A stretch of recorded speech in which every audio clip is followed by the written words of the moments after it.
Mythes et légendes.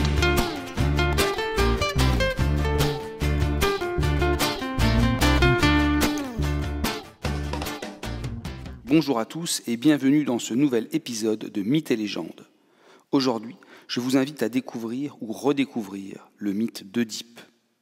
Il nous est connu souvent au travers de la lecture psychanalytique qu'en a livrée Sigmund Freud. Je vous propose tout de suite de nous plonger dans le plus terrible des mythes, la plus dramatique des légendes. Le roi et la reine de Thèbes, une cité grecque, se nomment Laïos et Jocaste. Tous deux ont un fils. Celui-ci se prénomme Œdipe. Et comme le veut alors une tradition, peu après la naissance du nouveau-né, les parents consultent un oracle pour connaître l'avenir de leur enfant. Avenir sûrement radieux et bien sûr royal. Mais comme Laïos et Jocaste sont les souverains de la puissante cité de Thèbes, ils ne consultent pas un simple oracle local. Non, ils se rendent auprès du plus célèbre oracle d'alors. La petite famille part pour Delphes, au temple d'Apollon, là où officie la Pythie. Delphes se trouve à quelques kilomètres de la mer, sur les pentes boisées et raides de montagnes faisant face au Péloponnèse.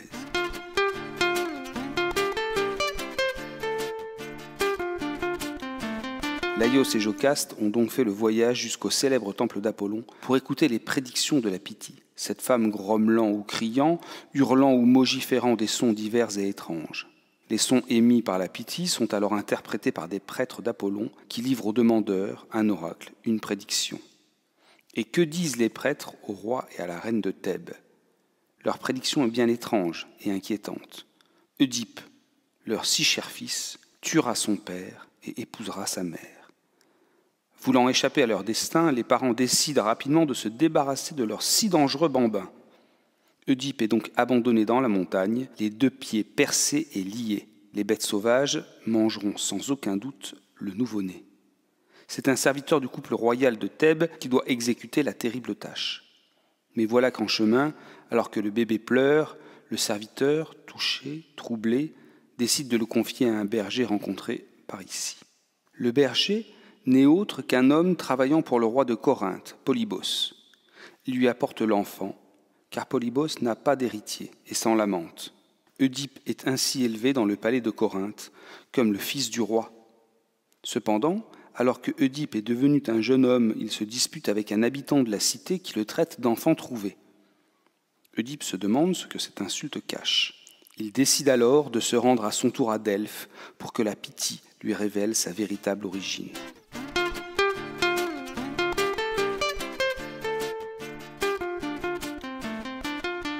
Mais sur la route qui le conduit à Delphes, Œdipe arrive à un croisement de deux chemins.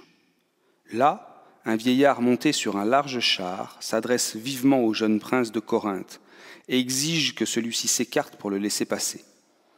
Il n'en faut pas plus à Œdipe, qui est de caractère sanguin, pour saisir son glaive et blesser mortellement ce vieillard bien arrogant. Bien entendu, cet homme sur le char n'est autre que Laïos, son propre père naturel. Œdipe vient de réaliser la première partie de la prédiction. Il a tué son père. Poursuivant son chemin, Œdipe arrive non loin de Thèbes. La route est bloquée par un monstre immense et terrifiant, le Sphinx, c'est-à-dire un lion à tête de femme. Le Sphinx est bien installé au milieu de la route, il arrête les voyageurs et leur pose une question. Si la réponse est erronée, le Sphinx dévore le voyageur. L'énigme est la suivante. Quel est l'animal qui le matin marche sur 4 pieds, à midi sur 2 pieds et le soir sur 3 ? Œdipe répond rapidement et justement, cet animal est l'homme. En effet, au matin de sa vie, il marche à 4 pattes, puis à 2 pattes dans sa maturité, et enfin, au soir de sa vie, il s'appuie sur une canne, marchant ainsi à 3 pattes. Battu, le Sphinx se suicide et libère ainsi Thèbes de sa si terrible présence. Les Thébains désirent alors remercier le jeune homme pour ce qu'il vient de faire. Ils le font roi et lui donnent pour épouse Jocaste, la reine récemment veuve de Laïos. Voilà la seconde partie de la prédiction qui s'accomplit. Mais l'histoire n'est pas finie.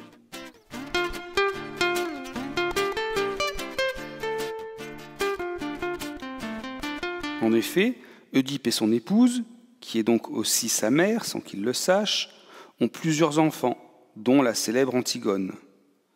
Pendant de nombreuses années, le règne d'Œdipe sur Thèbes est un règne heureux. Mais les dieux, soudainement, se rappellent que le roi est en réalité un meurtrier de son propre père. Les dieux envoient alors la peste sur la cité du couple incestueux. Afin de sauver Thèbes, le roi Œdipe envoie son oncle Créon à Delphes pour consulter l'oracle et demander ce qui pourrait arrêter l'épidémie de peste. La Pythie répond que le meurtrier de Laïos doit être puni, et en l'absence de vengeance, la peste détruira la cité. Mais bientôt la vérité éclate. Jocaste apprend que Œdipe n'est autre que son fils. Sans plus attendre, elle se suicide. Et Œdipe, pour sa part, se crève les yeux avec les aiguilles des broches de son épouse et mère, Jocaste. Une fois aveugle, il part sur les routes, guidé par sa fille Antigone.